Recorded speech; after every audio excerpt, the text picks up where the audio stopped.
Hi all, welcome to today's session.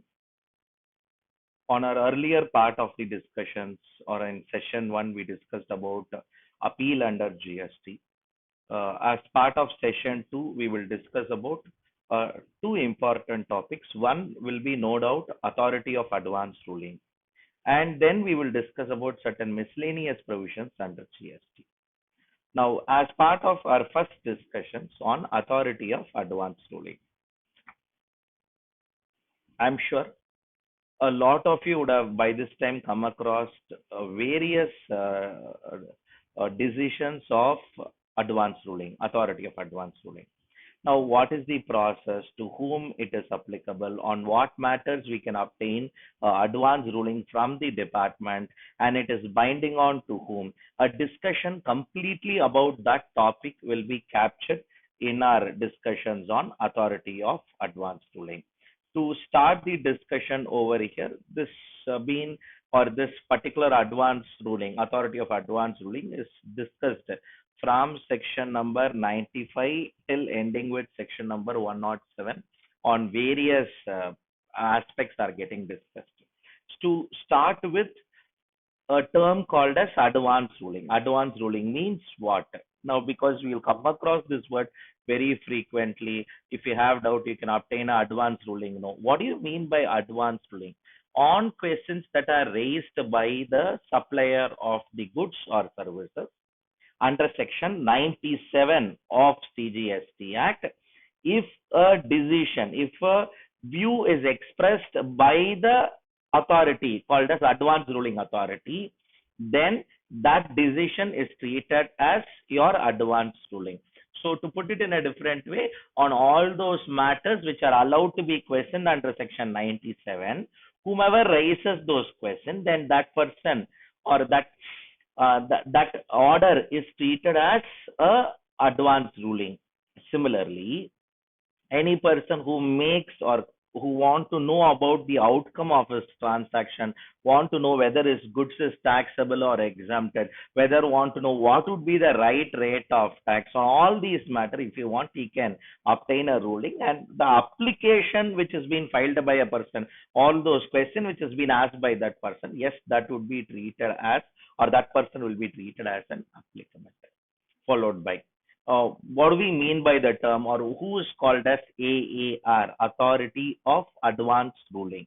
Now, this Authority of Advance Ruling uh, is a group of people which has been appointed by the state government or a union territory. Basically, the authority for advance ruling is formed by the respective state government.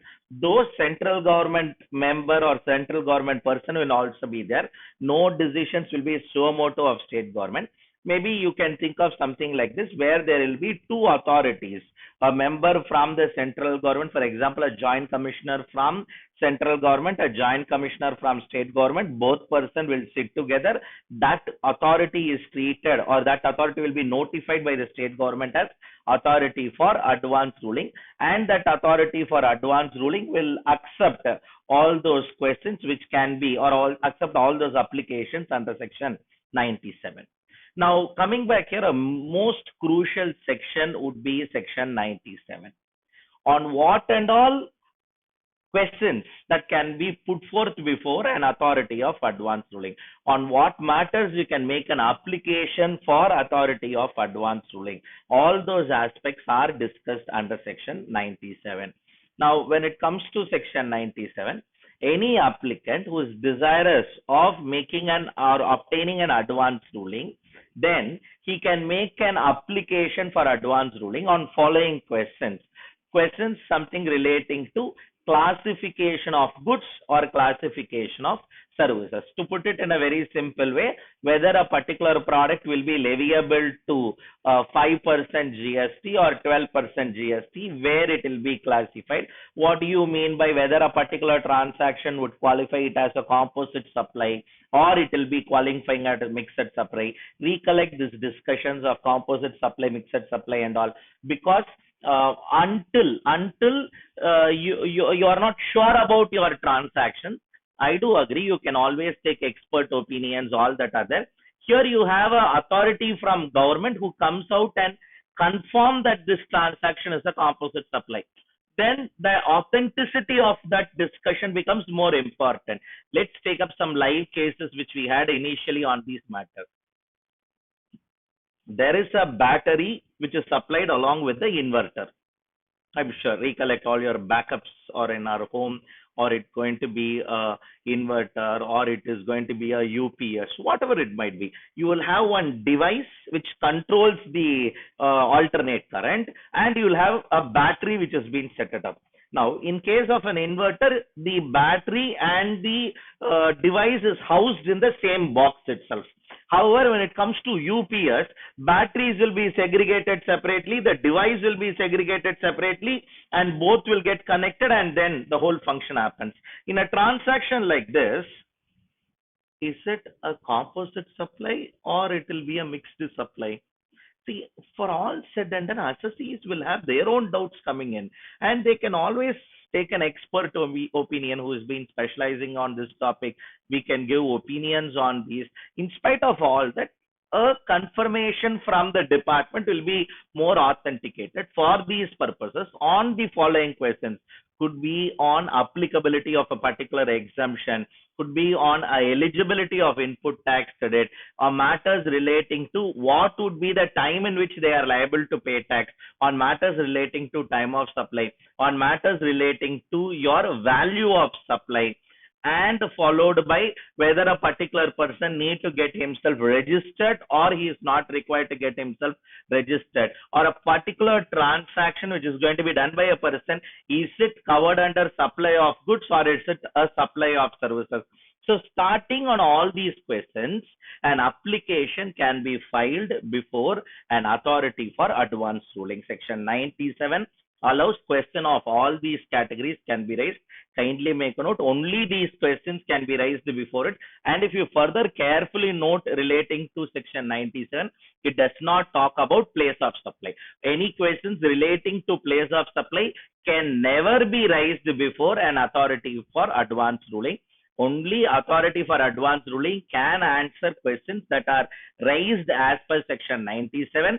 And section 97 can discuss about your classification of goods or service, determination of whether a transaction is a SOG, supply of goods or supply of services, what will be the time of supply, what will be the value of supply, whether a particular transaction is exempted or it is going to be taxable, whether a particular transaction are they eligible to claim credit or not eligible to claim credit, and in case if they are liable to pay tax, what is the day on which they are liable to pay tax, or are they liable to pay tax on a particular transaction?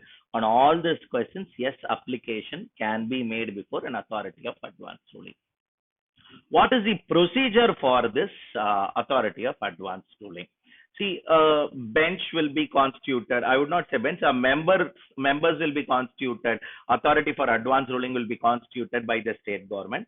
Once the authority for advance ruling is constituted by the state government, any person is desirous of to raise questions that are mentioned in section. Any person desirous of raising questions that are mentioned under section 97, then yes, those people can go and make an application for authority of advance ruling. On receipt of application, the said matter will be forwarded to the jurisdictional officer for review. Any matters that are pending before courts, any case that are being pending before a transaction, any case that is going to be executed by the person or already executed matter is pending before an officer. When any issue is like that, at that time, those application will not be entertained by the authority. For example, audit department has came and proceedings has been initiated. At that time, a person cannot go for a authority for advance ruling. So these are all some procedural compliances that are required. Now, on application is being made, yes, the application will be forwarded to the jurisdictional officer for the purpose of verification and those matters. Once it has been verified at their end and the application has been accepted, once the authority for advance ruling application, meaning thereby they accept that yes, this is a valid question and we will answer this question. Once the application is accepted, then within 90 days, the order for the hearing would happen. All those documents will be submitted, which are all relevant for the purpose of relevant for the purpose of the question. All documents will be submitted by the respective person who want to obtain a ruling. That person, through his authorized representative, also he can make an application. And within 90 days from the date of receipt of application, the order will be passed. And that order which is passed by the authority of advance ruling, if it is favorable to the supplier or the applicant here, then the applicant will stop or he will not proceed further. However, in case if the applicant's intention was something different and the authority gave altogether a contrary answer, then the matter will now lie before appellate authority for advance ruling. So something very interesting to note over here is, look the process. I have a doubt. I'm a businessman engaged in a business, or I am a new businessman. I want to get myself registered here. I have a doubt itself whether I need to get myself registered with the GST. So I just want to clarify, if being a government entity or if being a government board, if a government board confirms, then it will be more comfortable to me. For those purposes, I can raise any questions before the authority for advance ruling, which are listed under section 97, which technically means other than place of supply, any questions can be raised before an authority for advance ruling, for which once the application is received and a similar issue is not pending before any court tribunal for the purpose of decision, and that is also been confirmed by the jurisdictional officer, yes, the application will be accepted by the authority for advance ruling. Once the application is accepted, further documentation, if need be, called for. If in case they want authorized representative to be appear in person and give some more information, in case the facts is of that nature, then yes, he would be allowed to come, submit, make his further representation or documents relating to it. And finally, the authority for advance ruling will issue the order within 90 days. So something very interesting to note here is, this is a ruling that is obtained from a government organ. Similarly, they have another level of authority called as appellate authority for advance ruling. Any person or any applicant, I would say, I would not use the word person, any applicant who is aggrieved by the order of authority of advance ruling, AAR, will make an application against that order within 30 days to an authority called as appellate authority for advance ruling. Now, what do you mean by appellate authority for advance ruling? For which that person would have made an application to authority of advance ruling, submitted all documents, personal hearing would have happened, and finally the authority for advance ruling gave its order. That order, the appellant has not convinced. Appellant feels that this order is to be revisited. Furthermore, facts need to be appreciated, and decision would be altogether different. If on all these circumstances, yes, an application would be preferred before appellate authority for advance ruling. What is appellate authority for advance ruling? Again, a group of people who will be nominated by your state government, or it would be the same would be formed by the state government. So any appellate authority for advance ruling which is constituted under SGST Act would be the authority for the purpose of appellate authority for advance ruling.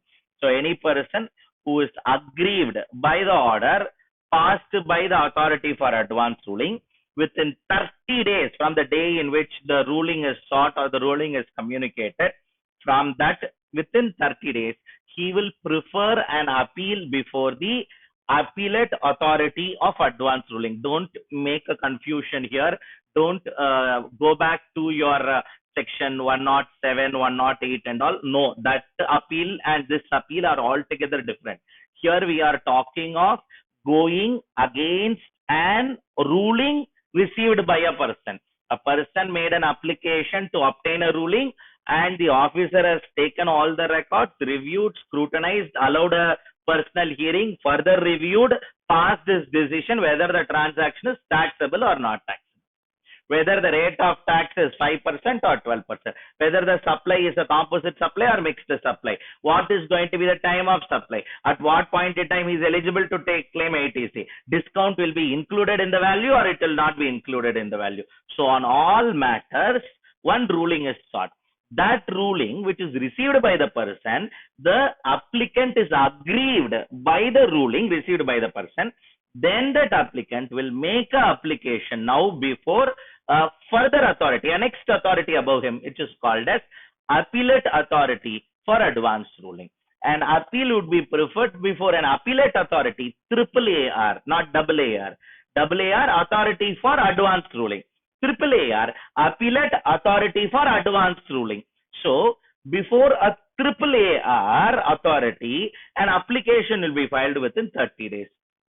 In case assessee was not in a position to file application within 30 days, the AAAR, that is the appellate authority for advance ruling, can condone a delay up to another 30 days. So, if anybody is aggrieved by the order passed by the authority of advance ruling, then he can make an application. Once the application has been accepted by AAAR, authority for advance ruling, the AAAR will further review any further submissions, further data, fresh data need to be submitted. Yes, that would also be submitted. And from the date of acceptance, within 90 days, from the date of receipt of appeal, within 90 days, the AAAR will pass orders. I just want to highlight here, many cases, there are circumstances where the authority for advance ruling gave a different answer and the appellate authority for advance ruling gives a different, gives an altogether different answer. One recent AAR is now burning is all those money paid to director is liable for director remuneration. I mean under reverse charge. Director remuneration will also include salary paid to directors, which is a burning issue. Now, why I want to highlight here is, as a person who is preparing yourself for an exam or even for an advanced learner, don't give too much of weightage to authority for advanced ruling or appellate authority for advanced ruling. I am not also saying don't completely ignore it. See, you have to take a stand somewhere. Why I want to highlight this is, at once the section progresses, you will know at some time very later that advance ruling is a ruling obtained by a person which will be applicable only to him and to his jurisdiction officer. For example, if you have made an application before an authority of advance ruling and received an order, then that order is binding only on to that applicant. Later when we go, we will read this topic. But I am instating now itself. Why I want to highlight this is, come on, understand, this is not something which is universally applicable. It's not something like a case law which is applicable for everybody. Anybody who follow the ratio need to be followed. This might be a guiding principle maximum. That too, in many cases, we have challenges. With due respect, lot of people criticize the authority for advance ruling. They go one step forward and consciously use the word, this is not appellate authority for advance ruling. These are all authorities sometimes give a different answer. See, I'm not highlighting, I'm not saying this is right, that is wrong, but just understand statutory power is available in case a person is aggrieved by an order of an advance ruling.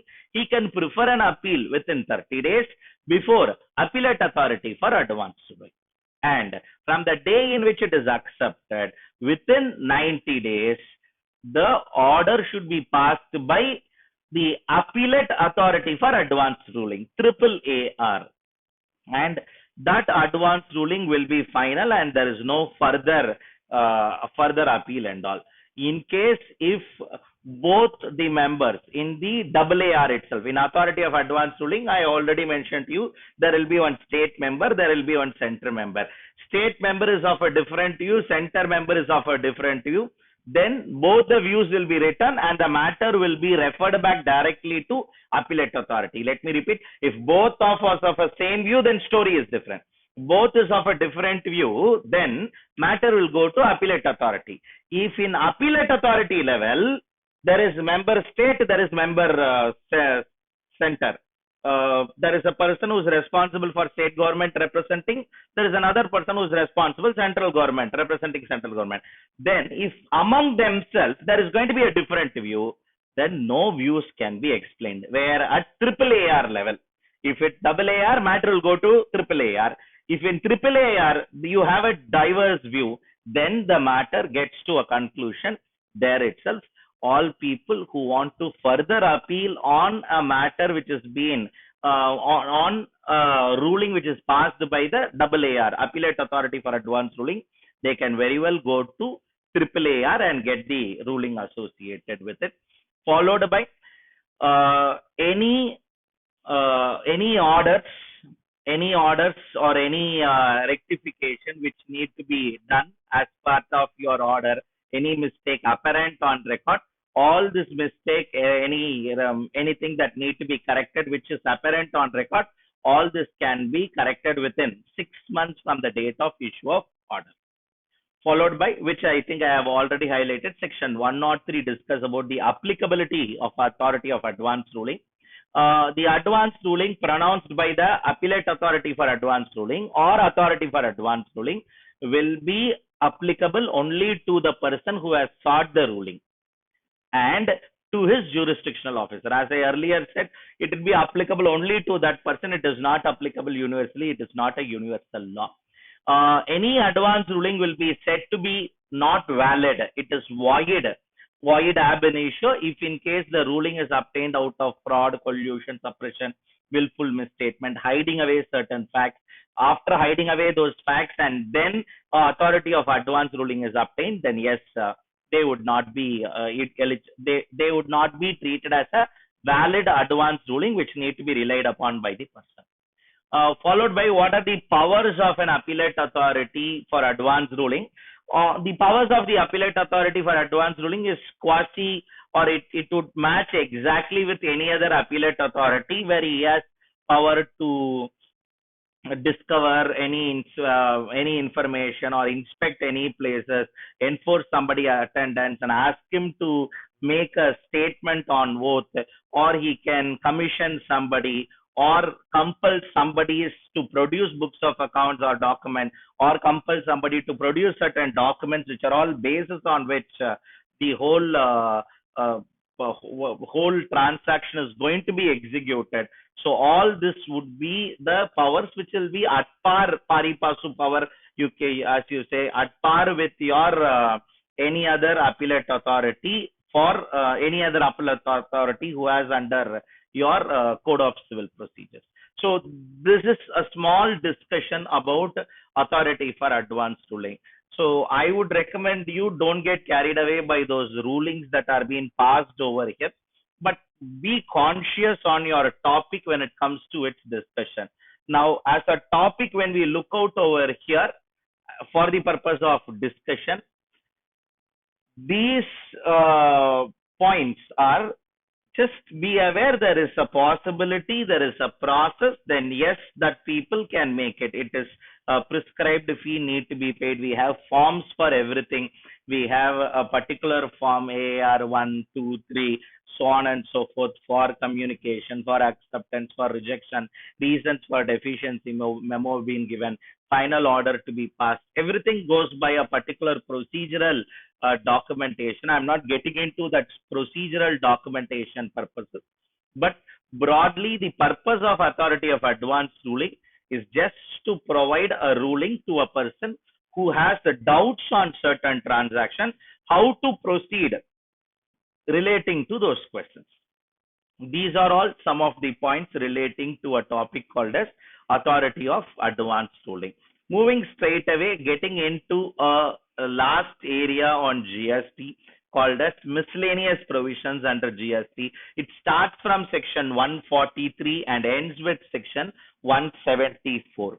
from 143 to 174, we have varied sections which discuss about the provisions. If we carefully note, all these sections are somehow chronologically arranged.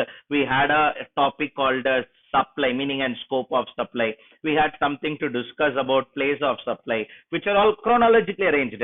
10, 11, 12, 13 place of supply. We had a nature of supply, 7, 8, and 9 of IGST Act. We had a time and value of supply where we discussed about 13, 14, 15 of CGST Act. We had ITC which started with 16 and ended with 21. We had a registration which started with 22 and ended with 30. Now, why I want to highlight here is where certain sections cannot be brought into these pockets. It cannot be brought into as part of ITC. It cannot be brought into as part of your documentation, payment of taxes, return, revisionary powers, appeals, or whatever be it. So then all those sections are merged together and brought in. It actually starts from 143. I'm sure you all will appreciate. Already section 143 we discussed as part of job worker.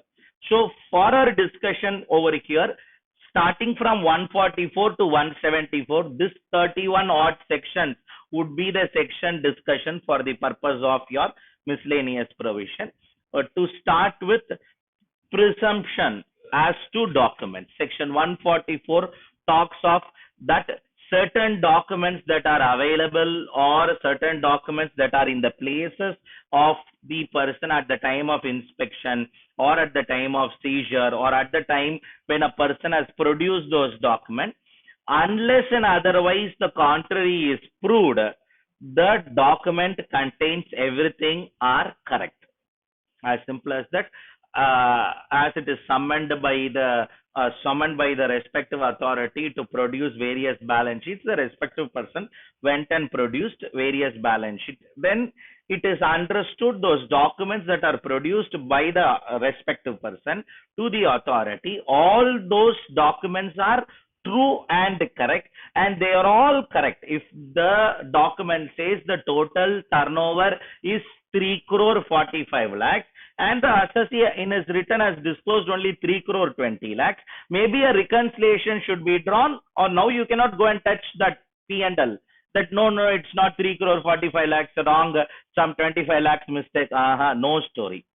Whatever which has been filed as documents, all documents are correct. This is one deeming fiction which is created in the law.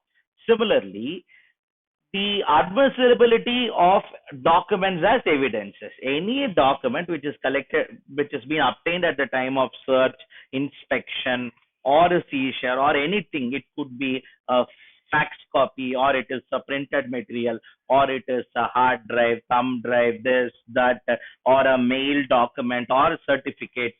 Whatever obtained, all are evidences, and all can be relied by the authority for the purpose of making his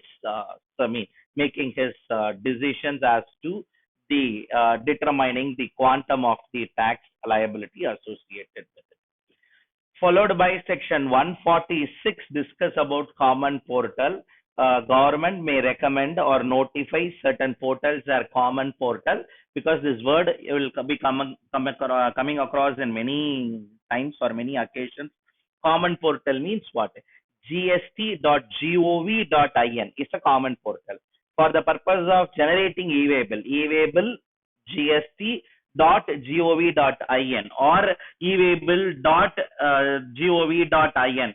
These websites are treated as a common portal because based on section 146, a notification will be passed and this portal will be treated as common portal. You will have a notification which will be issued to qualify certain portals as common portal, which is used for the purpose of GST.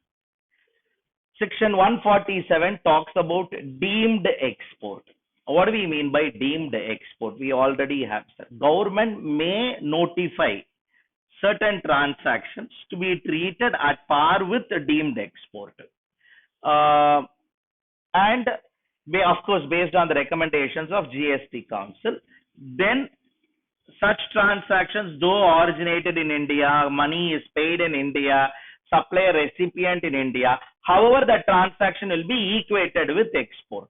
Now, very interesting to note, we have a transaction, we have, as per section 147, a notification is issued on October 2017. Notification was passed and four transactions, let me repeat, four transactions are treated as deemed export. Supply of goods to a person by a supply of goods by a registered person to a holder of an advance authorization. If a person holds an advance authorization, it's a topic of FTP, foreign trade policy. You can import goods without a payment of customs duty. You can buy goods without payment of customs duty, for which there is a process called as advance authorization. By using that advance authorization, you can buy goods. A person, in case buy goods based on advance authorization, then that transaction would be treated as a deemed export. Supply of goods to 100% EOU. I'm sure you would be able to appreciate it.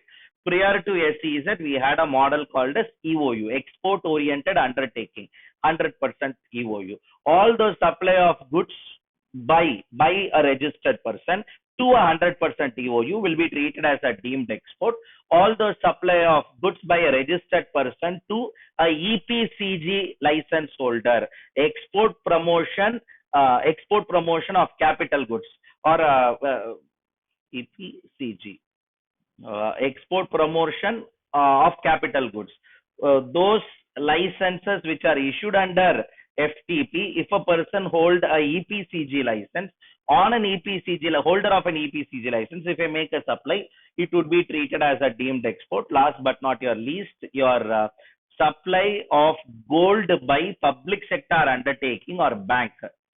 Then any registered person providing services to those bank or public sector undertaking who deal with what? Original. After importing the gold into India, and then they are routing those transactions. Those people.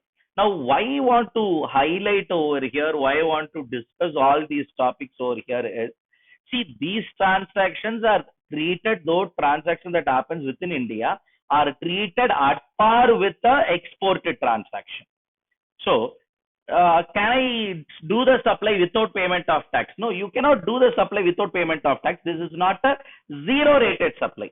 Again, another catch here. It's not a zero rated supply. It is treated as a deemed export. So maybe benefits like taking back the tax after payment or asking the other person to claim refund. All this has been allowed in case of a deemed export transaction. Connect section 147 with section 54 refund. You will have a better understanding. Any person who is a supplier of goods to SEZ, supplier also can make a refund application. Sometimes the recipient being a 100% EOU, he can also make a refund application and claim the taxes that they have paid as refund. Followed by government may specify special procedures for a specified class of person.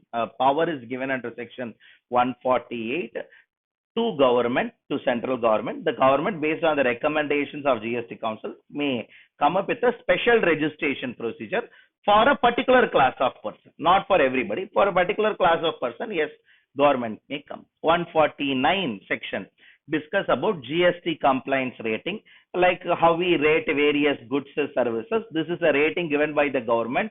Actually, it is not yet implemented, but government is very clean and they want to very keen in implementing this. Now some proposals are being taken up. Last GST Council meeting, 39th GST Council meeting, also a discussion about this was there. We have to give GST ratings so that people are aware. If their rating is good, then they are better complied organization. The organizations can deal with them. So that is rating, internal rating given by the government, just like any other rating, which is based on periodically he files return, periodically he pay tax, so on and so forth. All this compliances do happen. Coming back here, section 150 discuss about your furnishing some annual returns or special types of return. Section 150, recollect when we discussed the penalty, any person failed to file a return under section 150, he will be penalized and he'll be liable to pay a penalty for not filing per day of delay 100 rupees up to rupees 25,000. If you could able to recollect that penalty section, we were referring only to this section 150 only. Now the point here to be noted down is, see, from registrar of sub-register office, from electricity department, from credit card organization, from banks, from unique identity number authorities, or from Companies Act, or from GST network, or from RBI, government may want a special report. Government can simply ask the reporter, anybody who has swiped their credit card for more than 1.5 lakh rupees per transaction, then send me a report.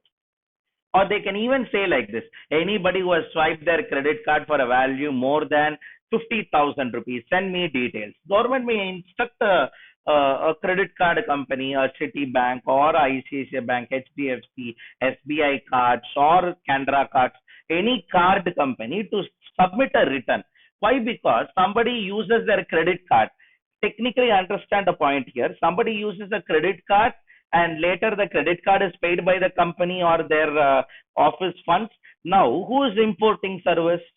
Is the person or the company? The company. The importer of service is liable to pay tax under reverse charge. If you go back and touch these transactions in a live organization, compliances of these are always on doubtful, because many times it would not form part of their main business stream. If it have formed part of main business stream, definitely they would have paid tax under import of service. Now, because of this reason, it is getting missed. Then yes, maybe these are some of the reasons why we have a entry called, why we have a return called a section 150 return and all. One.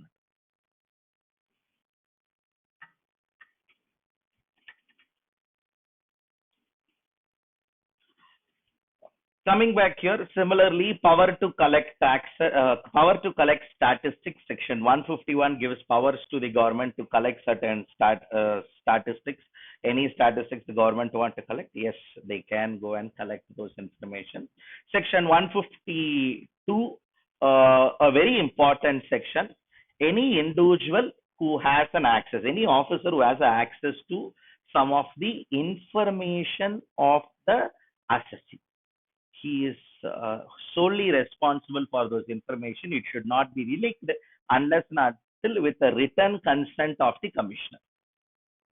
So why? Because see, come on, GSTR1 for a lot of you is a simple return, but for a businessman only he will know his entire sales data, who to whom he sells, what price he sells, how much quantity he sold. Entire information is there. And if I am going to be a competitor for him, and I am very badly want to hit him or I want to hunt for his business, then obviously I can collaborate with a public servant and I would do all those mischiefs. So let me repeat it. If in case somebody does recollect the penalty, a proper officer, in case if he gives the information, then he will be penalized up to 25,000 rupees and 6 months jail. So if you club these two, I think you will get a better understanding relating to it. A bar for a disclosure of all those information.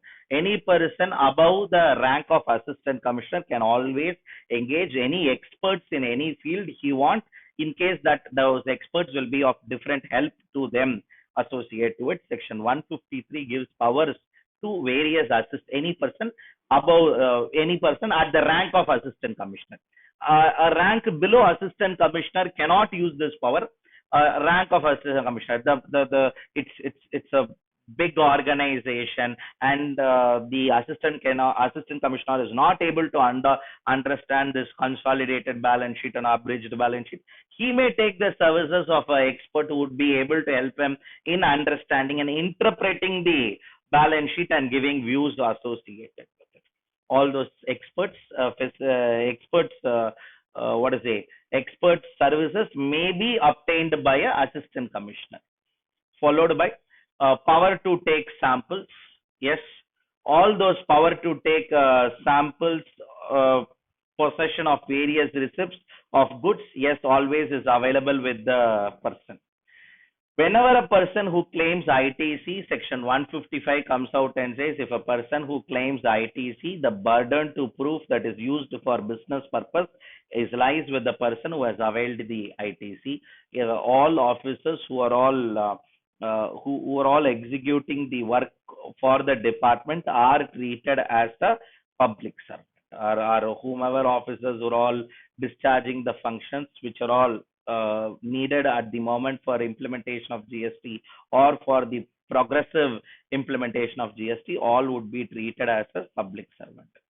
Followed by, if an officer has taken action against the company, against an associate, against an individual, he cannot be sued as long as he acts within the framework of the within the framework of the company.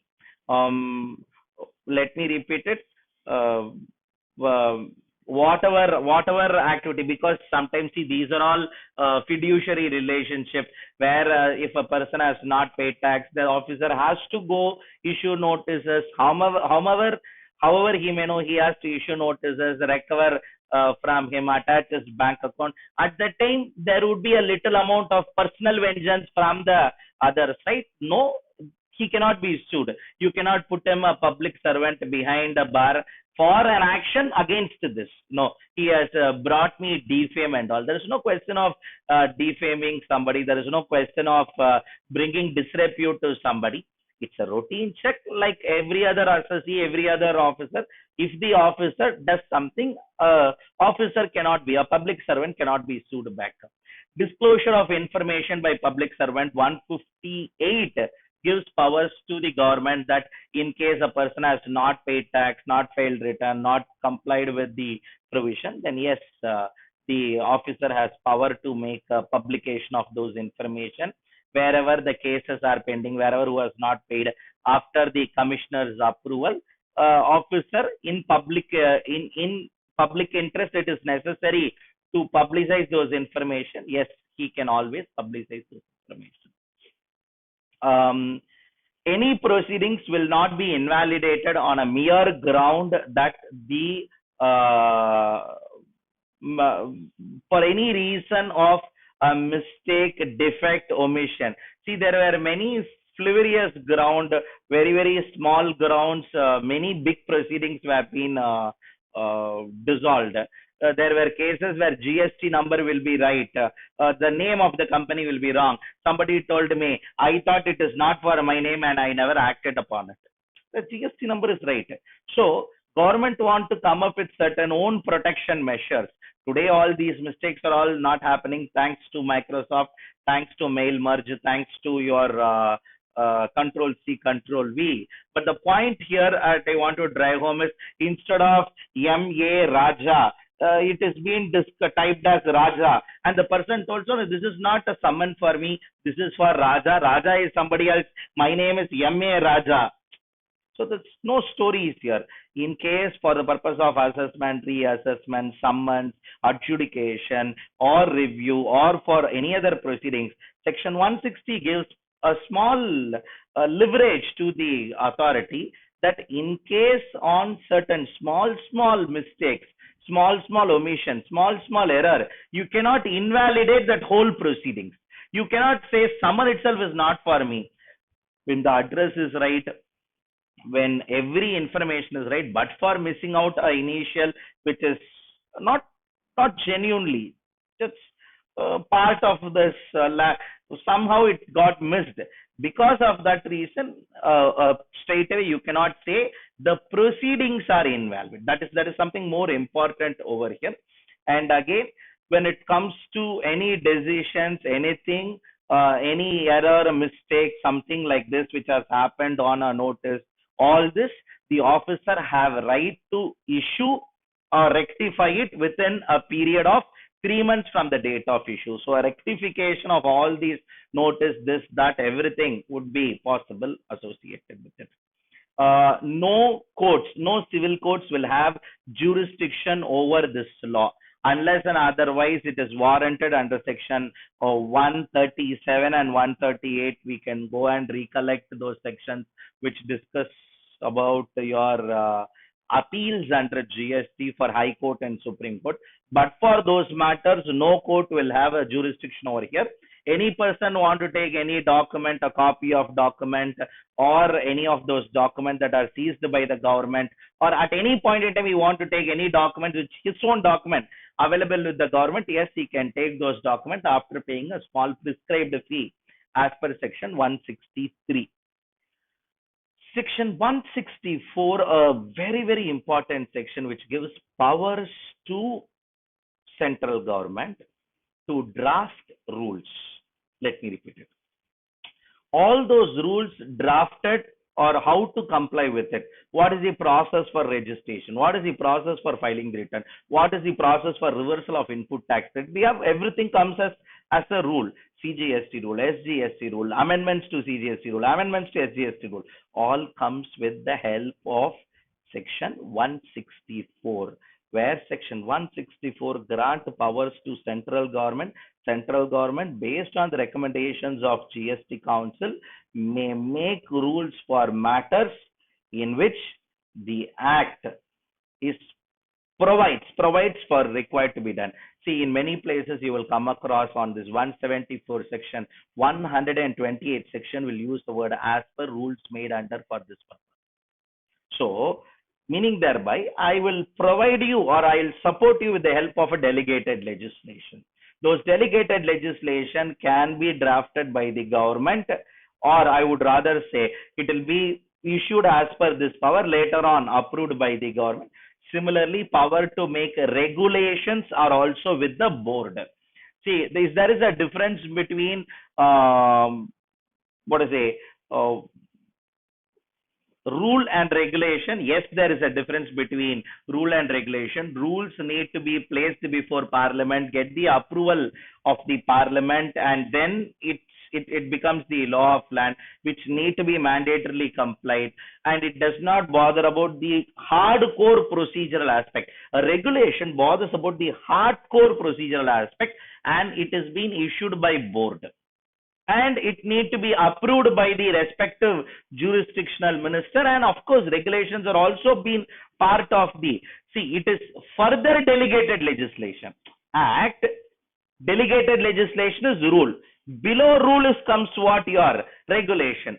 What to do, how to do, again in how to do, further how to execute it, or some more further aspects are discussed in your regulation. All those rules, regulations, notifications which are all issued, all this has to be issued within 30 days. If the session is going to happen, within that, yes, it has to be placed in this parliament for a period of 13 days, and then the notification will be signed by both the houses and gets its approval. If the house has not functioned for a period more than 6 months, maybe then in the next time when it comes, yes, in the first 30 days it has to be placed. Otherwise, it has been placed in both the houses. Once both the houses accept it, it becomes a law of land. Followed by delegation of powers. Commissioner can delegate any of his powers to any of the authority which is being always, which can be delegated to any person over here. Section 168, again a very important section after section 164 and 165, I personally feel. 164 gave power to government to come up with rules. 165 gave power to the board, CBIC, Central Board of Indirect Taxes and Customs, to come up with provisions relating to your regulations. Section 168 gives powers to Section 168 gives powers to the board to come up with instruction, directions, orders, circulars. Now, this is something very important. See, in a country like India, and though first we have successfully implemented throughout India the model of GST, the sections are same, all this is successful. But throughout India, a product has to be taxed at same rate. Throughout India, everybody has to understand that topic in the same manner. In Maharashtra, they understood discount differently. In Madhya Pradesh, they understood discount differently. In Tamil Nadu, they understand discount differently. It would be very, very difficult for them to comply. So how they can overcome all this? For the purpose of overcoming all this, they used to issue a circulars. Its circulars are always binding on to department circulars and instructions or directions or orders are all binding on to department. It is not binding on to assessee. However, a favorable circular which is in favor of assessee may always be used by an assessee. But when it comes to the binding nature, the courts are not bound by the circular. The tribunals are not bound by the circular, but an officer is bound by the circular. So section 168 gives powers to the board to come up with those kind of instructions and clarifications which are all is in need. Followed by section 169 discuss about all those process wherein which in case if any messages cannot be delivered or the process of serving of notice. See, we earlier discussed about within date of communication of order, within date of communication of order, within 3 months something has to be filed, appeal need to be filed, order need to be filed. What do we mean by date of communication? What do we mean by serving of notice? Serving of notice means what? It has to be sent through speed post or courier. It has to be given to the person in hand or to the authorized representative. What it actually means, whatever I told, all it means. Because why I want to highlight here and all, in customs law, I still remember 4 years before we had a decision which told law allowed serving of a notice only through speed post or serving of a notice through speed post or speed post or by hand delivery. The officer has sent the notices through courier, and the matter went up to the Supreme Court, and they fouled, simply saying that they left the whole big matter behind it. They simply took this point and told, see, law says you can send only in speed post a notice. You have sent a notice through courier. It is not valid. So I have not received the notice, or I was not served by the notice within the time prescribed. So the proceedings itself is invalid. Government thought these are all not today in an environment where email, this, that, messages, or those are all been the set of information. Government came out and inserted a specific section, section 169, for the purpose of what are all or what and all models will be treated as a valid serving of notice. A new section is introduced before 169 and 168. I just don't want to disturb the flow. I went on in that way. A new section is introduced from this 31st March 2020, which is 168A. A force majeure clause is being included, where government can issue notifications in case of where there is a need for extending time limit on any matters relating to under the act for because of a force majeure, meaning thereby it could be a war, epidemic, flood, drought, fire, cyclone, so on and so forth. But the common intention here is because now there is a lockdown announced, and lockdown 1, lockdown 2, lockdown 3. How far it is going to go, we don't know. Now every due date has to be extended. Now, how you can extend the due date? It's not because of 1, 2, 3, 4 reasons. I have to extend beyond the time. I have to extend every due date, every appeal filing due date, every issue of notices due date, every filing of return due date, verbatim throughout. I have to extend. There was a hearing which was posted for a person on April 7th. He can't go and attend. So all these due dates throughout has to be extended. Wherever possible, they have issued a new section. This section is applicable only for November 2020 exam. This section is not applicable for June 2020 exam. But just understand, based on a new section, section 168A, yes, the government gets its power for the purpose of coming up with all those notifications, and whatever extensions you see till June 30th, all are because of this section 168A. Getting into the last few sections, section 170 discuss about rounding off taxes. Every time the taxes will be rounded off to the nearest 1 rupee. So if you see a tax which is going to be 364.86, then you round off the 364 into 365. Similarly, if you come across a tax 40.20, then you round down. Anything above 0.5 and above, 0.5 and above will be round off.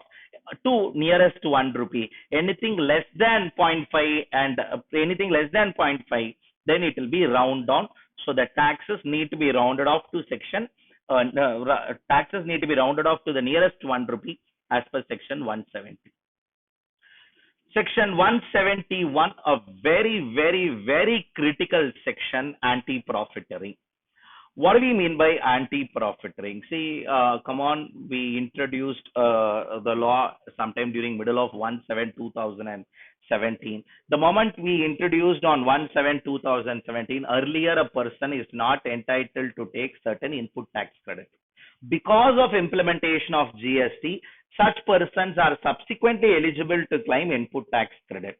So the point to be noted down here is a person who was originally ineligible to take credit, now he is eligible to take credit, then the law gives him an additional amount as input tax credit, which was originally a cost to him. Now, if he is entitled to take credit, his cost will come down. Because his cost comes down, he has to share his cost reduction to the customer. If he shares, then yes, the matter would come into place. If he does not share, then he is making a profiteering out of such reduction. Those kind of profiteering are treated as anti-profiteering, and section 140 subsection 1, 140 subsection 3, section 140 subsection 5 discuss about those anti-profiteering clauses in its proviso. As my intention here is, this is a topic which is just short-lived topic, and there is a anti-profiteering authority, and a complaint can be made by a consumer before an anti-profiteering authority, and the anti-profiteering authority will summon the respective company, check whether they have passed on the benefits of input tax credit to their customers by way of reducing the prices. Pre-GST prices, post-GST prices will be reviewed for the purpose of reduction, and then final decision will be taken. For that, a power is given under section 171. Followed by section 172 to power to pass. Central government has power to pass in recommendation with GST Council, power to pass the removal of difficulty order because of implementation of GST. Are there any difficulties? Yes, from the date of implementation up to 5 years, removal of difficulty. Based on section 172, a removal of difficulty order can be passed by the government. Followed by whatever old acts that are there, excise duty, service tax, value added tax, or additional excise duty, excise duty on textile and textile fabric, various central government acts were there. All these acts were repealed. However, today, offense under Excise Act is committed. Not now. At that time, earlier committed. It was of fraud. But they could able to know now only. Do they have power to tax? Yes, from the date of committing the fraud until 5 years, they have a right to go and tax him. The fraud was committed during 2016. Can a notice can be issued in 2020? Answer is yes.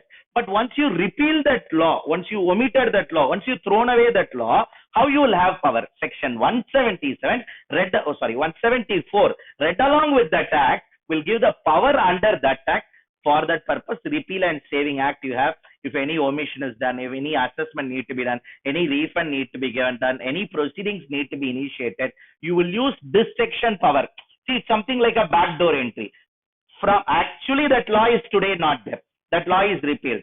But you can go back to that law from the gate of 174 and get into that provision. Straight away you cannot issue notice under that law. Using 174 of CGST Act or SGST Act, as the case may be, you can see government tries to do, but sometimes fraud gets unearthed after later time only. Those fraudulent cases or fraudulent transactions, all this will be used.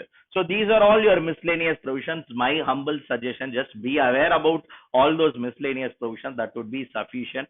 But for section 150, 151, but for right to collect sample invoices, but for your anti-profiteering discussion and rounding of taxes, I don't find this topic is such a great topic. I would not invalidate saying that questions will not be asked and all. No, at final level, we have to prepare for everything. And this sums up the whole complete discussion associated with miscellaneous provisions and authority for advance ruling.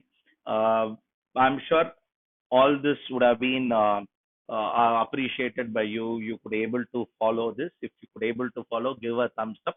The material which is relevant for it has been flagged in the description link. You can always go download those materials, which will be part of it.